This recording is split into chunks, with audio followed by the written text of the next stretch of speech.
গৌহাটি আসাম থেকে আশিস দাস। মহারাজ আপনাকে নমস্কার। কাল 9/9/2021 আমার জন্মদিন, 56 বছরে প্রবেশ। কর্মণ্যেবাধিকারস্তে মা ফলেষু কদাচন। অনেক সংঘাত করে কর্মক্ষেত্রে নিজের এক কোম্পানি বানাই। কারণ একটাই, স্বনির্ভরতা ও আত্মসম্মান রেখে জীবনে প্রতিষ্ঠা হওয়া। 16 সালে ডিমনিটাইজেশনের ফলে আর্থিক অভাবে সমস্যা হয়। উপায়বিহীন হয়ে সরকারি প্রজেক্টে প্রাইভেট কোম্পানির চাকরি করি ঘর চালাবার জন্য। গত 31শে মার্চ 2020 থেকে তাও নেই। আমি আবার নতুনভাবে নেমে পড়ি নিজের কাজে। মাশরুম, কৃষি, পরে পনির, মিষ্টি বানানো শুরু করি, কিন্তু উপার্জন হচ্ছে না। ক্রমশ আর্থিকভাবে দুর্বল হয়ে যাচ্ছি। হাল ছাড়িনি, চেষ্টা করে যাচ্ছি। সমস্যা হলেও আমি মনে করি ঈশ্বর সহৃদয়ে আমার সঙ্গে আছে ও সাহায্য করছেন। বর্তমানে যে অবস্থা, সেটাও ঈশ্বর ঠিক জায়গায় নিয়ে এসেছেন আমার ভালোর জন্যই। কর্মপথে ভীষণ কষ্টসাধ্য করে গেলেও অন্যের কাজ বা চাকুরি আমায় ভীষণ মানসিক কষ্ট দেয়। চাকুরির সময় প্রায় 3 বছর কর্তব্য ভেবে সমাজের জন্য কিছু চেষ্টা করি, একদম সেবা, কোনো কিছু বাসনা ছাড়া। কিন্তু বর্তমান সময়ে মনে হয় পরিবারের খরচ যেন বোঝা হয়ে গেছে, সামলে উঠতে পারছি না। অতি সাধারণ জীবনযাপন করেও পারা যাচ্ছে না। পরিবারে ও সমাজে আমার এই সাধারণ কাজের জন্য তিরস্কৃত হতে হচ্ছে, তাতে আমি বিচলিত নই। আমি কি সামাজিক পারিবারিক জীবনে সঠিক পথে আছি, না দিকভ্রষ্ট হয়ে গেছি? আপনার ভিডিওগুলো দেখছি, আমাকে একটু মার্গদর্শন করুন যাতে বিপদগামী না হই।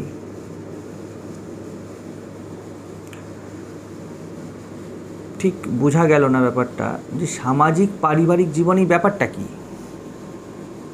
এখন আপনি বলেছেন ভগবান আপনাকে এইসব সিচুয়েশানের মধ্যে দিয়ে নিয়ে যাচ্ছেন। তিনি তো কিছু কিছু সিচুয়েশানের মধ্যে দিয়ে নিয়ে যান না, তিনি নিয়ে গেলে সব সিচুয়েশানের মধ্যে দিয়ে নিয়ে যাচ্ছেন। না হলে আমি করছি, একটা স্ট্যান্ড পয়েন্ট হয় জীবনের। না হয় আমি করছি কর্মফল, আর না হলে তিনি করছেন নিষ্কাম। এর মাঝামাঝি তো কিছু হয় না, মাঝামাঝি যা হয় তার নাম হলো গোলমাল। তো ধরে নিন ভগবান যেমন আপনাকে বিভিন্ন সিচুয়েশানের মধ্যে দিয়ে নিয়ে যাচ্ছে, তেমন তিনি প্রেমপূর্বক হয়তো আপনাকে এই প্রশ্ন লিখিয়েছেন এবং আপনি এখানে প্রশ্ন উত্তর চেয়েছেন। তো মার্গদর্শন যখন চেয়েছেন, আমি কিছু কথা বলবো, তা যদি ধরতে পারেন, তা যদি ভগবানের ইচ্ছায় বুঝতে পারেন, নিজের হয়তো উপকার হবে আশিসবাবু, হিতকর হবে, কিন্তু শ্রুতিমধুর তো হবে না হয়তো। আচ্ছা, এই যে এখানে লিখেছেন কর্মণ্যেবাধিকারস্তে মা ফলেষু কদাচন, এই যে বলছেন, রিয়েলি এর অর্থবোধ ছিল যখন কোম্পানি বানাচ্ছিলেন? স্বনির্ভরতা এর মানে বোঝেন? কাকে বলে স্বনির্ভরতা? স্ব আপন বা আমি, যে নিজের উপর নির্ভর, অন্য কিছুর উপর নয়, যে আত্মায় তুষ্ট, তাকে বলে স্বনির্ভর। আমিও বহুবার আর্থিক স্বনির্ভরতার কথা বলি, কিন্তু আপনি এখানে যে পারিবারিক সমস্যা বা পেট চালাতে পারছেন না বলছেন, কত বড় পরিবার আমি কিন্তু জানি না, 3 জন 4 জন 5 জন, এবং তাদের ন্যূনতম জোগাড় করতে পারছেন না। খুব থিসিস করে দেখতে হবে ব্যাপারটা কোথায় আছে, গোলমালটা কোথায় হচ্ছে। আপনি একটা শ্লোক বলেছেন, আমি একটা শ্লোক বলি। আপনি হাফ বলেছেন, আমিও হাফই বলছি। আত্মনি এব আত্মনা তুষ্ট স্থিত প্রজ্ঞশ্চ দোচ্যতে। যে তৃপ্ত, যে তুষ্ট, সে স্থিতধি বা সে নিষ্কাম কর্মী। তার জন্য এই কথাগুলো কাজে লাগবে, যে ঈশ্বর সহৃদয়ে আমার সঙ্গে আছেন এবং সাহায্য করছেন। কী জন্য ঈশ্বর আপনাকে সাহায্য করবেন বলুন? স্বনির্ভর হবার জন্য আপনি আর্থিকভাবে চেষ্টা করেছেন, এটা ঠিক আছে। এটা খুব সুপারফিশিয়াল লেভেলের একটা স্বনির্ভরতা, যে হ্যাঁ প্রথম আর্থিক স্বনির্ভরতা প্রয়োজন। কিন্তু এগিয়ে গেলে সুদামার তো আর্থিক স্বনির্ভরতা ছিল না, না শ্রীরামকৃষ্ণের ছিল, না বুদ্ধদেবের ছিল, না বিবেকানন্দের ছিল। কোথায় এরা আর্থিকভাবে স্বনির্ভর? আর্থিক স্বনির্ভরতা 16 বছরে লাগতে পারে, 26 বছরে লাগতে পারে, 56 বছরেও যদি আর্থিক স্বনির্ভরতায় আপনি ফেসে আছেন, তাহলে আপনার গোলমাল হয়ে গেছে, আধ্যাত্মিক জীবন তৈরি হয়নি। সেইখানে দাঁড়িয়ে নিজেকে ভুল বোঝালে কিন্তু নিজেই কষ্ট পাবেন। আমি কিন্তু সব কথাগুলো যা বলছি বা যা বলবো, জানি না কি বলবো, কিন্তু আমি খুব গভীর সহানুভূতি রেখেই কথাগুলো বলছি, কিন্তু উপায় নেই। অনেক সময় অপারেশন করতেই হয় যদি ভিতরে বুলেট বসে থাকে। একেই তো বুলেটের ধাক্কায় কষ্ট ব্যক্তি পেয়েছে, তারপরে তাকে ওটাকে চিরে কেটেই বের করতে হবে, কিছু করার নেই। এখানে কোনো অ্যানাস্থেসিয়া প্রসিডিওর নেই যে আপনাকে আমি শুইয়ে দিতে পারি। সাধারণত বেশিরভাগ ধর্মগুরুরা এটাই করে থাকেন, আপনাকে অ্যানাস্থেসিয়া দিয়ে শুয়ে দেয়, ভগবানের ইচ্ছা, তার উপর নির্ভর করতে থাকো, জব করতে থাকো। কিন্তু আমি এটা করব না, কারণ আমার কাছে এই ফেসিলিটি আমি রাখিই নি। আর দুর্ভাগ্যজনকভাবে আপনি এমন একজন ডাক্তারকে প্রশ্ন করে দিয়েছেন যে সরাসরি কাটে। তো একটু সহ্য করুন, আশা করি অনেক লাভ পাবেন। যেটাই বলবো তার অপোজিট স্ট্যান্ডে যদি দাঁড়ান, আপনার মনে হবে যে আমি আপনার বিরোধিতা করছি, কিন্তু তা নয়। কিছু বোঝা প্রয়োজন, কিছু আত্মসমীক্ষা, কিছু ফিরে দেখা প্রয়োজন, কিছু ভুল ভাঙা প্রয়োজন, সেই চেষ্টা করতে হবে। এটাই অপারেশন। ঘর পরিষ্কার করাই কাজ, বাকি ঘর তো খুব সুন্দর।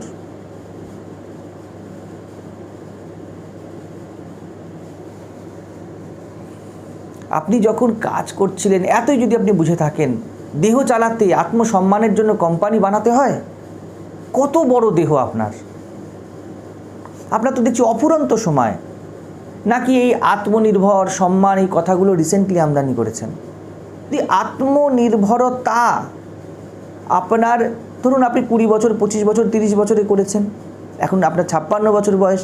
এই আত্মনির্ভরতা যদি 26 বছর আগে শুরু হতো, আমি ডেফিনেট যে আত্মনির্ভরতার যে ভুল পথ, যেই জন্য আপনি আত্মনির্ভর হতে পারেননি, তা আপনি অনেক আগে আবিষ্কার করে ফেলতেন যে আমার কোথাও ভুল হচ্ছে। একটা ফার্ম চালাতে কত huge time, energy, planning, accounts, business relations এসব মেনটেন করতে হয়। এত বড় কাণ্ড একটা ফাঁদতে চেষ্টা করছিলেন স্বনির্ভর, আত্মনির্ভর হতে। আপনার বা আত্মনির্ভরতার ডেফিনেশন কি? তখনই বা কি ছিল, আর এখনই বা কী আছে? আপনি এর মধ্যে কোথাও বলেননি যে অতটা দরকার ছিল না। আমি চাপিয়ে দিতে চাইছি না যে আমার কথা মেনে আপনি বলুন যে দরকার ছিল না, তো রিয়েলি বিচার করে দেখেছেন যে একটা ফার্ম দরকার ছিল আপনাকে আত্মনির্ভর হতে। পেট কিন্তু এত বড় নয়। আমি 1 পয়সাও রোজগার করি না, কিন্তু আমি একদিনও আজ পর্যন্ত না খেয়ে থাকিনি। আচ্ছা চলুন, এত প্ল্যান করে কোম্পানির চেষ্টা করলেন, ওকে, মেনে নিলাম, যাই হয়েছে হয়েছে, কিন্তু জগতে, সমাজে চলছেন, বাজার হাট করছেন, দাম দর করেন তো? জানতেন না কি যে দায় দায়িত্ব বানাচ্ছেন এতগুলো, তাকে বইতে হবে? কাউকে কি আগে বিবাহিত হতে, বিবাহিত জীবনে দেখেননি? নাকি জীবনের আপ ডাউনস কারোর কখনো অবজার্ভই করেননি, যে একের পর এক কাণ্ড ফাঁদিয়ে ফেললেন? এমনি এমনি নেমে পড়লেন মাঠে, না নিয়ম জানেন, না রীতি জানেন, না প্র্যাকটিস আছে, অনলি কনফিডেন্স যে ছক্কা মারবো, না অনুকরণ করেই ঝাঁপালেন, মজা হবে, খেলা হবে, এইসব ভেবেই ঝাঁপালেন। জীবনে প্রতিষ্ঠিত হওয়া মানে কি? কোম্পানি চালানো? জীবনের এই যে প্রতিষ্ঠা, এই শব্দের অর্থ কি? এই বড় বড় সূক্ষ্ম উঁচু শব্দ, জীবনের প্রবাহের রং ঢং না জেনেই প্রতিষ্ঠা পেয়ে যাবেন জীবনে। আর্থিকভাবে প্রতিষ্ঠা হলে হয়ে গেল, ধরে নিন আজকে আপনার আর্থিক অনটন মিটে গেল, আপনি প্রতিষ্ঠিত হয়ে গেলেন জীবনে। এই ডেফিনেশন আপনার, একে অধ্যাত্ম বলে? যে নিজেকে জানে না, নিজের প্রবৃত্তি জানে না, যে জগৎকে জানে না, জগতের হালচাল জানে না, আন্ডারলাইন জগতে কি থিওরি চলছে, যার অবজারভেশন নেই, যে সূক্ষ্মভাবে বোঝেনি, সে জীবনে এমনি এমনি প্রতিষ্ঠা পেয়ে যাবে, আর্থিকভাবে হয়ে গেলেই হয়ে গেল? আর্থিক প্রতিষ্ঠা আপনার অন্তরে যাবার একটা প্রিলিমিনারি সহায়ক মাত্র হতে পারে, nothing more than that.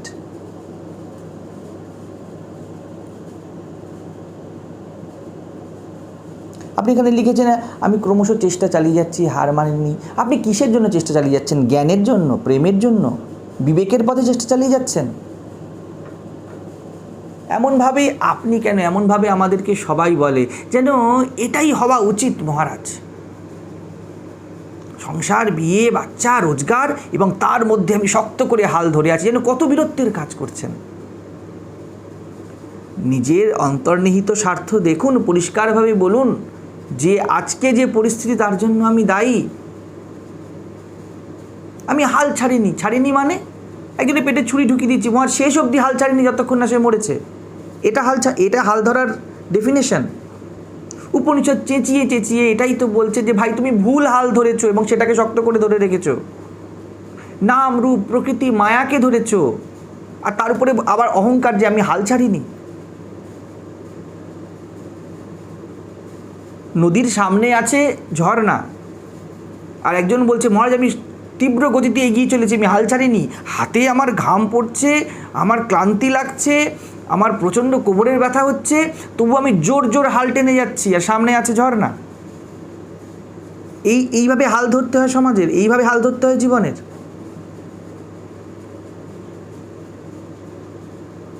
Electric cord ধরে আছি, শক দিচ্ছে জীবন প্রত্যেক মুহূর্তে। এই যে আপনি লিখেছেন না, এই প্রত্যেক মুহূর্ত জীবন আপনাকে বোঝাতে চেয়েছে, বা ওই যে ভগবান না কি একটা বলছেন, তিনি আপনাকে বোঝাতে চেয়েছেন যে ভুল হচ্ছে, আশিস কোথাও ভুল হচ্ছে।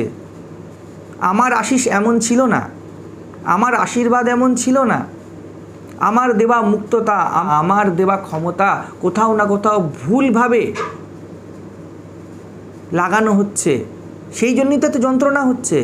নয় তো জীবন আনন্দের প্রবাহ, জীব আনন্দ স্বরূপ বলা হয়েছে। যখন প্রত্যেক পদক্ষেপে দুঃখ হচ্ছে, একটু চেততে পারতেন, একটু দাঁড়িয়ে ভাবা উচিত ছিল যে কোথায় ভুল হচ্ছে। 56 বছর মানে আপনি জীবনের বড় একটা ভাগ পেরিয়ে চলে এসেছেন। ইলেকট্রিক কর্ড, তার উপর রাবারের আর প্লাস্টিকের যে কোট সেটাও নেই, তামা বেরিয়ে গেছে, আর তার মধ্যে ইলেকট্রিসিটির প্রবাহ হচ্ছে, আর আপনি ধরে আছেন আর বলছেন মহারাজ আমি বীর ভক্ত,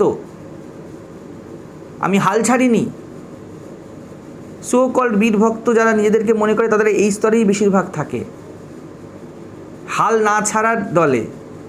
হাল ছাড়তেই তো বারবার বলছে আশাহি পরমং দুঃখম বলে বলে মহাপুরুষদের জীবন শুকিয়ে গেল, তারা জীবন ত্যাগ করে চলে গেলেন, তারা নিজেদের প্রাণ দিয়ে দিলেন। অথচ আমরা বলছি আমরা হাল ছাড়িনি। কিসে হাল ছাড়েননি? দেখুন পরিষ্কার কথা বলি, যে নিজের জন্য হাজারটা ভুলভাল দায়িত্ব কর্তব্য বানিয়ে রেখেছে, কোনো মুক্তি তার জন্য নয়, না জ্ঞান তার জন্য, না প্রেম তার জন্য। তার জন্য শুধুমাত্র ধিকি আপ অ্যান্ড ডাউনস এবং জীবনের ধাক্কা দাঁড়িয়ে আছে। কর্তা যখন করাপ্টেড হয়ে আছে, সেই যখন ভ্রমে আছে, কোনো কর্ম তার জন্য শুভতার কারণ হবে না। আমি এই যে কথাগুলো বলে যাচ্ছি কেন বলছি আপনাকে? অনেকে শুনে বলবে মহারাজ সমাধান দিলেন না। সমাধান দিতে গেলে যে ব্যক্তিকে সমাধান দেব তাকে জাগতে হবে। আর 56 বছর কেটে গেছে, একটু হালকা খোঁচাতে জাগার কথা নয় আপনার। আর 26 বছরে আসলে হয়তো কাঁধে হাত দিয়ে কিছু বলতাম, 56 বছরে আপনি আমার কাছে এসেছেন, আর সময় বড্ড কম, তার মধ্যে যন্ত্রণার যে লিস্ট আপনি দিয়েছেন আমি ফিল করি যে সেটা কী। সেই জন্য চাই মন থেকে যে জোর একটু মারা হোক, না হলে হয়তো জাগানোই যাবে না যাকে বদলাতে চাওয়া হচ্ছে। সংসারে আমরা সবাই আছি, কিন্তু আপনি যদি মনে সংসার বানিয়ে রাখেন, স্বার্থ রাখেন, পরিবার রাখেন, সম্পর্ক মিথ্যা দায় দায়িত্ব রাখেন, তবে ওই সব চাকরি করব না বললে কিচ্ছু হওয়ার নয়। কি হবে? চলন্ত গাড়িয়ে সংসার, যে এতে মন লাগিয়েছে, যে এতে বসেছে তাকে চরকির মতো ঘুরতে হবে। কে সংসার করেছে গিয়ে আধ্যাত্মিক হয়ে গিয়েছে, এই কমেন্ট বক্সে এসে যারা চিৎকার করে রামপ্রসাদ, রামকৃষ্ণ, তুকারাম, এরা তো সংসারে থেকেছেন ইত্যাদি ইত্যাদি, তারা তো ভাই আমার কাছে প্রশ্ন করতে আসেনি। আমার কাছে যে প্রশ্ন করতে এসছে আমি তাকে তো তার উত্তরই দেব। যদি বীর ভক্ত হতেন বা আমরা যদি হই, তবে এই প্রশ্নই দ্বন্দ্ব উঠতই না। রামকৃষ্ণ রামপ্রসাদকে দেখেছেন কখনো ভাই একটা চাকরির ব্যবস্থা করে দে রে, সারদাকে কি খাওয়াবো, বাড়িতে খাবার টাকা নেই, এই বলে ঘুরে বেড়াচ্ছে? তারা গুরুর কাছে গিয়ে মুক্তির প্রশ্ন করছে, জ্ঞানের প্রশ্ন করছে। রামপ্রসাদের কলম থেকে পেটে খিদে থাকলেও অন্য কিছুই বেরোয়, কিন্তু আমরা অত দূর নই, ফলে তাদের উদাহরণ আনাটা আমাদের পক্ষে মূর্খামি। আমরা ব্যাপারটাকে উল্টো করে ধরি। তারা পরম জ্ঞানী ছিল, সেই জন্য অজ্ঞান আর জ্ঞানের মাঝখানে দাঁড়িয়ে দুটোকে ব্যালেন্স করতে পারত। তারা অজ্ঞানকে নেগেট করে অজ্ঞানের উপরেই দখলদারি করে দাঁড়িয়ে থাকতে পারত জ্ঞানে। সেই জন্য তাদেরকে পরম বীর ভক্ত বলা হয়েছিল। আর আমরা বলি কি ব্যালেন্স করব, অজ্ঞান অর্ধেক খাবো, জ্ঞান অর্ধেক খাবো। আমাদের তো এই রকম আন্ডারস্ট্যান্ডিং। আমরা তাদের সাথে তুলনা করলে এটা বড় বড় বেশি ধরনের ভুল হয়ে যায়। এই অবস্থা আপনার প্রশ্ন বলে দিচ্ছে, বা আপনাদের মতো যাই আছে তাদের প্রশ্ন বলে দিচ্ছে, আমরা কেউ রামপ্রসাদ নই, জনক নই, তুকারাম নই। তারা তো আর্থিক অনটনে হাল ধরে রোজগারের তাল করতেন না। তারা তো রোজগার খুঁজে বেড়াতেন না। কে স্ত্রী, কে পরিবার, কে সন্তান, কি বাড়ি হলো কি না হলো, থাকলো কি না থাকলো, তাদের কি তাতে হুঁশ ছিল? আপনার বা আমাদের তো এই ক্ষেত্রে টনটনে হুঁশ আছে। অর্থাৎ আমরা এমন কিছু ফাঁদিয়েছি যা আমাদের অনধিকার। অধ্যাত্ম বা জীবনকে না বুঝেই আমরা জীবনে হাত দিয়ে ফেলেছি। আগে এই জায়গাতে আসুন, না হলে সিনারিও যেমন আছে তার মধ্যে অ্যাজ ইট ইজ আপনি থেকে কোনো পরিবর্তন একেবারেই সম্ভব নয়। টিভি সিরিয়ালে তাদেরকে যেমন দেখানো হয়, সিনেমাতে তাদের যে দারিদ্র্যের পিছনে যে স্যাড মিউজিক লাগানো হয়, সেটা প্রডিউসার, ডিরেক্টর এদের মনের হাল, তাদের আন্তরিক দারিদ্র্য, তাদের লোভ। তারা টাকাকে এত বেশি গুরুত্ব দেয় যে মনে হয় যখন ফাটা ঘর দেখানো হচ্ছে সুদামার, বা খাবার নেই বলে রামপ্রসাদের মা চিৎকার করছে, বা তার মেয়ে এসে বলছে বাবা খেতে দাও, পিছনে যে মিউজিকটা দেখানো হয় আপনাদের চোখটা ভিজে যায়। এটা রামপ্রসাদের মনের অন্ধকার নয়, এটা ডিরেক্টর, প্রডিউসারদের মনের অন্ধকার। রামপ্রসাদ তো বা প্রেমিক তো এরা বসেছিল বড় ধুম লেগেছে দিদি কমলে বলে। কমলাকান্তের মতো কারোর রুচি ছিল যতনের হৃদয় রাখতে শ্যামা মাকে। আমাদের জীবনে সেন্টার কি হয়ে আছে? আর্থিক অনটন। স্বনির্ভরতা একে বলে না।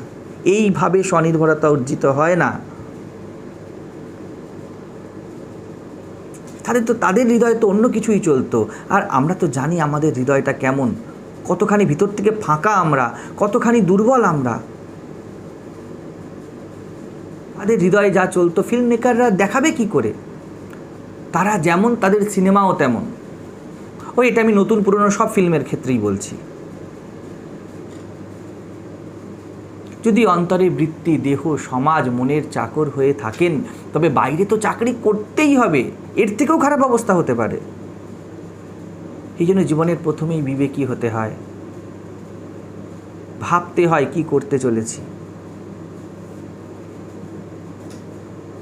এবার কেউ যদি এসে চিৎকার করে বলেন তাহলে মহারাজ কেউ কি বিয়ে করবে না, কেউ কি সংসার করবে না, তবে তার উত্তর হবে তাহলে কেউ কি দুঃখে থাকবে না, সমাজে কি সবাই সুখী হয়ে যাবে, সবাইকে সব অনটন মিটে যাবে, কেউ কোনো রকমের যন্ত্রণা ভোগ করবে না?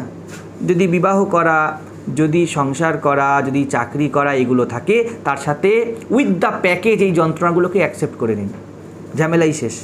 প্রশ্ন আসছেই কেন? যেমন করেছে তেমন ফল হয়েছে, জ্যাসি করনি ওয়াইসি ভরনি। কেমনভাবে ভরছেন যেই বলুক এই প্রশ্নগুলো, সে তো নিজেই জানেন যে আপনি কেমন ভরপাই করছেন। এর জন্য জেনে রাখুন আপনি যা জমিয়েছেন সেটাই ভরছেন। যদি বুঝতে চান কিছু বুঝতে পারবেন। আমি কখনোই বলছি না সব ছেড়ে দাও, সব ফেলে দাও, কিন্তু এই হাল এরকম আপনার নয়, সকলের হাল। জীবনের 50%, 60% কাটিয়ে এসে তারপরে তাদের একটুখানি টনক নড়ে, তাও টনক নড়ে। অভাব কেন হচ্ছে, যন্ত্রণা কেন হচ্ছে? অ্যাজ ইফ এই যে তারা করে এসেছে তারা তো সব ঠিকই করে এসেছে, তবুও এরকম পুণ্য কর্মা তারা, তারপরেও এটা কেন হলো মহারাজ? এই উত্তরটুকু আপনি দিয়ে দিন। নিজের মুখটা আয়নায় গিয়ে দেখতে হবে। চুন আর কালি মাখা আছে তাতে আমাদের সবার। কেন লোকে আমাকে দেখে এরকম কথা বলছে? কেন আমাকে দেখি সবাই হাততালি বানাচ্ছে, কেউ কেউ কেউ মুখ বিকৃতি করছে? আরে ভাই, তুমি চুন কালি মাখা মাদুর হয়ে আছো, সেই জন্য করছে। জীবন যন্ত্রণা দিচ্ছে কারণ এত বছর ধরে তুমি যন্ত্রণার বিভিন্ন ইনস্ট্রুমেন্ট কুড়িয়ে কুড়িয়ে ঘরে সাজিয়ে রেখেছো। আগে ওই ব্যক্তিকে জাগতে হবে যে যা আছে আশেপাশে তা আমার সহায়ক নয়। মহাশন মহাপাপনা বলা হয়েছে, শত্রু বলা হয়েছে এদেরকে। কাল সাপ নিয়ে প্রথমতই আমরা জন্মেছি, তার নাম হলো এই দেহ। তারপরে সমাজ, পরিবার, নানা দায়িত্ব কর্তব্য নামের এক একটা বিষধর সাপকে নিজের সঙ্গী করেছি। আমাদের হাল এই।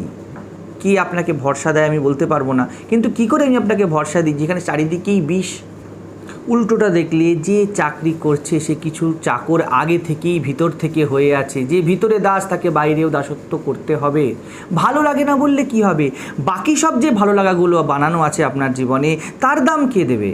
আপনার চাকরি করতে একটা ফিল্ডে ভালো লাগে না, খুব আনন্দের কথা বুঝলাম, কিন্তু বাকি যেই সবের চাকরি করছেন, নাম না দেওয়া চাকরি, আনঅফিসিয়াল চাকরি, যেই বৃত্তিগুলোর দাসত্ব করছেন ভিতর থেকে, যেই মূল্যবোধগুলোর দাসত্ব করছেন, যেই সমাজ, যেই পরিবার, যেই দায়িত্ব কর্তব্যগুলোকে মুখ্যতা দিয়ে রেখেছেন জীবনে, তার দাম কে দেবে?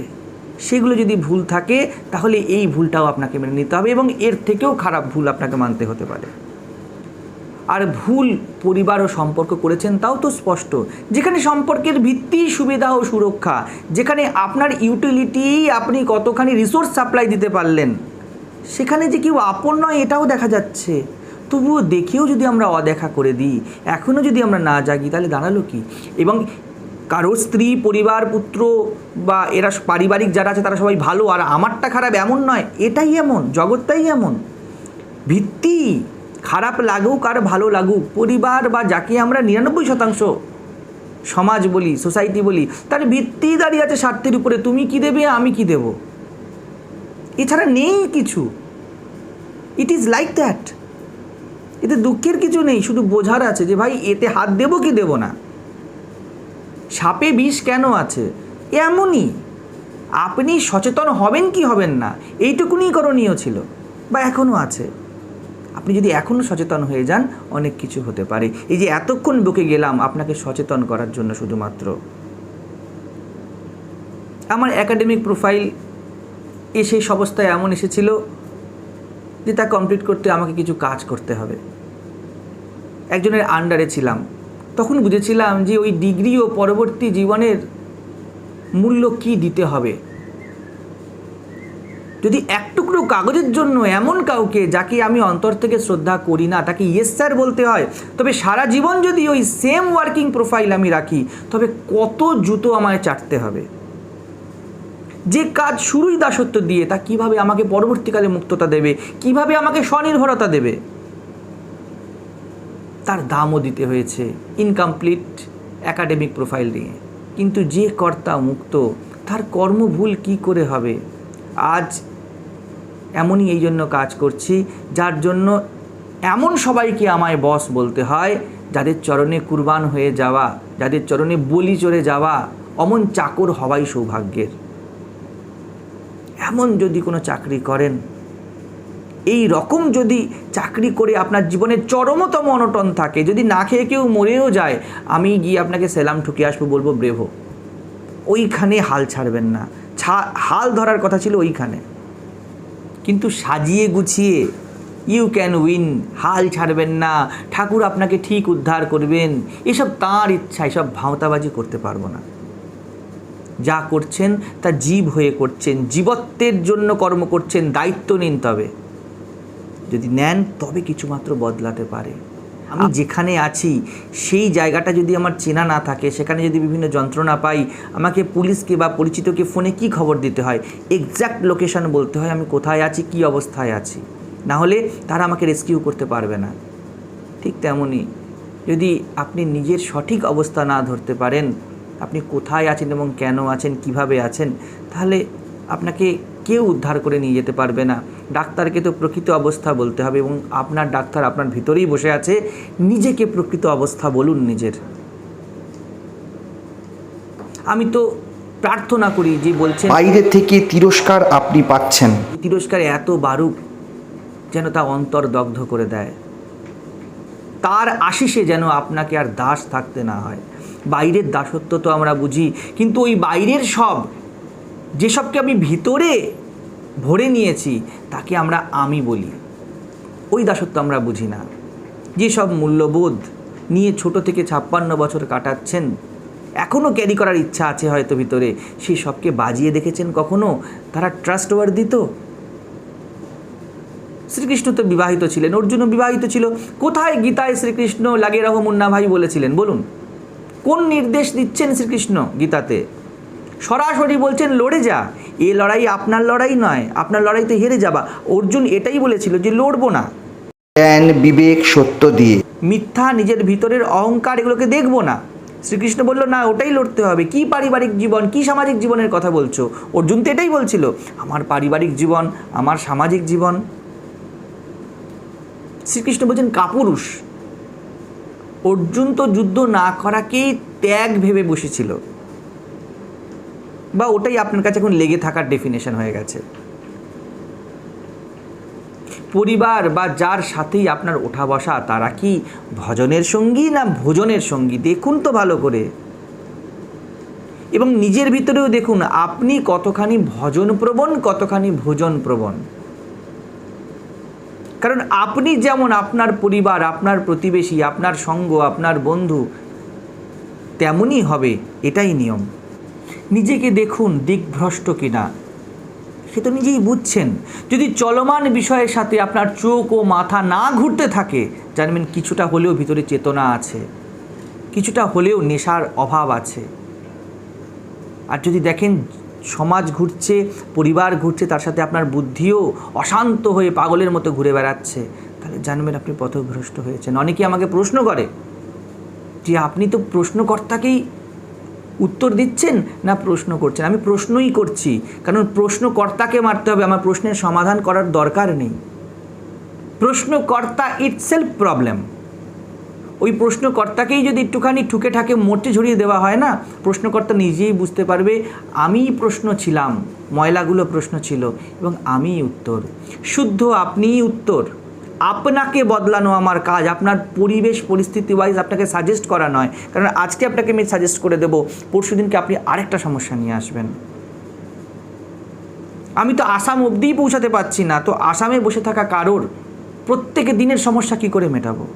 এটা তো আপনাকেই মেটাতে হবে, এবং আমার কাজ ওই আপনি তৈরি করে দেওয়া। আমি ওটাই চেষ্টা করি, তাই প্রশ্ন করি। কারণ আমাদের 99% প্রশ্ন ফেক প্রশ্ন হয়, প্রশ্ন বানিয়েই তো রেখেছি আমি।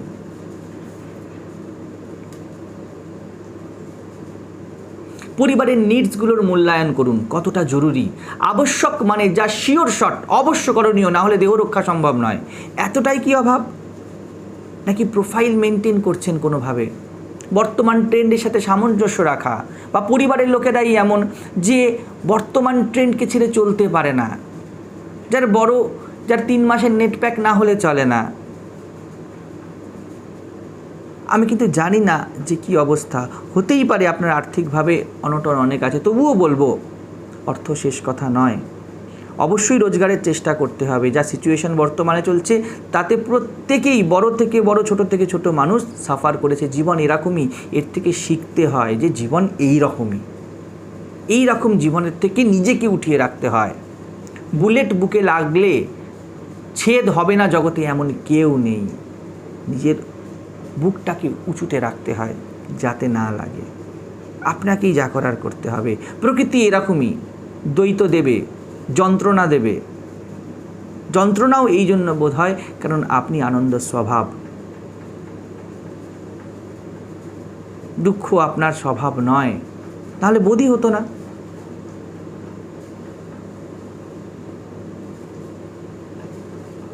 আমি এমন অভাবীকেও চিনি যিনি গ্রামে পুরোহিত বৃত্তি করে জীবিকা চালান ও ছেলেকে পড়ান ইন্টারন্যাশনাল স্কুলে। ও তা কোনো শিক্ষিত হবার জন্য নয়, অনুকরণ, ও জাস্ট নিজেকে প্রতিপন্ন করতে। এগুলো আমরা বুঝি না, আমরা চিন্তাই করি না। আবারও বলছি, জীবনকে চালানো এত কঠিন নয় যদি না ভুল সম্পর্ক, দায় দায়িত্ব, ভুল মূল্যবোধ এবং মিথ্যা, বড় মিথ্যাকে জীবনের প্রত্যেক দিন লালিত পালিত করা হয়। নিজেকে একটুখানি ইউটার্ন মেরে ঘুরিয়ে দেখুন যে কোথায় গোলমাল হচ্ছে। নিজেকে সিম্প্যাথির গদিতে নয়, বিচারের দাঁড়িপাল্লায় রাখুন। বয়স 56 হোক বা 6, জীবন তো বইছেই না। এমন কখনোও হতে পারে না যে কিছু বদলানো যাবেই না। যে কোনো মুহূর্তে জীবনের পরিবর্তন সম্ভব, একদম সম্ভব। যা আপনাকে অশান্ত করে জানবেন তা ভুল। এবার দেখে নিন কি কি আপনাকে অশান্ত করছে, কি কি জিনিস কি আপনি অশান্তি হওয়া সত্ত্বেও মেনটেন করে যাচ্ছেন কনস্ট্যান্ট। আপনার ভিতরের হাল কি জেনে নিন, শত প্রমাণ। আমি আমার জীবনের অভিজ্ঞতাতে দেখেছি, আমাদের যে চলে না তা নয়, আর্থিকভাবে বস্তুগতভাবে চাল ডাল নুন তেল বা শিক্ষাগত কিছু জিনিস যে চলবে না তা নয়, কিন্তু যাদের সাথে আমি চলছি তারা ওইভাবে চলতে রাজি নয় এবং তাদেরকে ছেড়ে থাকতে আমি রাজি নই। এইখানে গড়মিল হয়ে যায়। ওইখানে নিজের স্বার্থটা ভুলতে হবে, ওইখানে নিজেকে বিচারী বিবেকী হতে হবে। কাদেরকে আমি জড়িয়ে রেখেছি যারা আমার গলার ফাঁস হচ্ছে। যদি কোনো স্ত্রী, কোনো পুত্র, কোনো পরিবার, আপনি পুরুষ বলে এটা বলছেন, যদি স্ত্রী হতো তাহলে স্বামী বলতাম। যদি আপনার মুক্ততার পথের কাঁটা হয়, যদি ডাল ভাতে চলে যায় তবুও তার প্রোফাইল হয় এর থেকে বেশি, তাহলে তাকে কখনোই আত্মীয় পরিবার বা সঙ্গী রাখা উচিত নয়, তার সাথে থাকা উচিত নয়। আপনি ভুল পথে আছেন। তাহলে যদি এমন কিছু থাকে যে হিসাব মিলছে না কোথাও, তাহলে স্বীকার করুন যে এমন কিছু আছে, আজ থেকে ইরেজ করুন। অভাব থাকবে, কার নেই? খণ্ডতার জগতে অখণ্ড কোথায়? অভাবিত জগৎ, এতে ভাব কোথায়?